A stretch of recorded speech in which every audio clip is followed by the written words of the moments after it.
পাখি ডালিম গাছে মৌ, আতা গাছে তোতা পাখি ডালিম গাছে মৌ, এত ডাকি তবু কেন কও না কথা বউ, এত ডাকি তবু কেন কও না কথা বউ।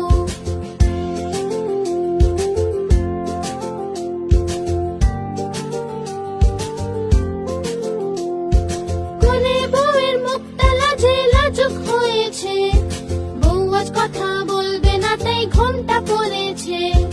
আতা গাছে তোতা পাখি ডালিম গাছে মৌ, এত ডাকি তবু কেন কও না কথা বউ, এত ডাকি তবু কেন কও না কথা বউ। এটা হলো আমাদের যুগ্ন কিডস বাংলা। নতুন নতুন ভিডিও দেখবার জন্য